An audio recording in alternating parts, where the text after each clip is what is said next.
اعوذ باللہ من الشیطان الرجیم، بسم اللہ الرحمن الرحیم۔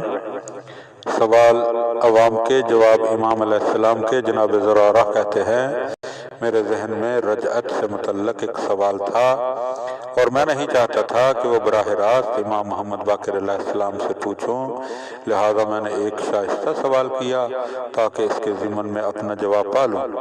لہذا میں نے امام علیہ السلام سے پوچھا، جو کوئی قتل کیا جائے وہ مر جاتا ہے؟ امام علیہ السلام نے فرمایا نہیں، بلکہ موت اور قتل ہونے میں فرق ہے۔ میں نے کیا حالانکہ جو کوئی قتل ہوتا ہے حقیقت میں وہ مر جاتا ہے۔ امام علیہ السلام نے فرمایا اے زرارہ، اللہ کا فرمان تیرے بیان سے زیادہ سچا ہے، کیونکہ اللہ تعالیٰ نے قتل ہونے اور وفات پا جانے کے درمیان فرق بیان کیا ہے، جو آپ علیہ السلام نے ان دو آیتوں کی تلاوت کی۔ افإن مات او قتل، سورہ آل عمران آیت نمبر 144۔ وہ مر جائے یا قتل ہو جائے۔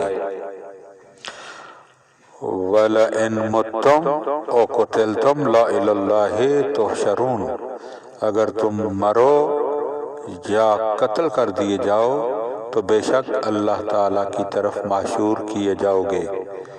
سورہ آل عمران آیت نمبر 158۔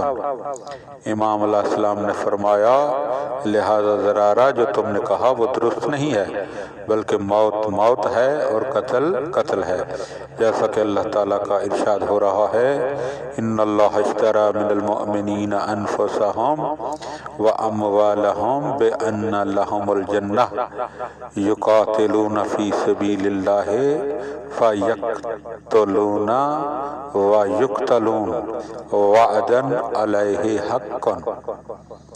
سورہ توبہ آیت نمبر 111۔ بے شک اللہ نے مومنین سے ان کی جان و مال کو خرید لیا ہے، اس طرح بدلے میں انہیں جنت دے دی ہے۔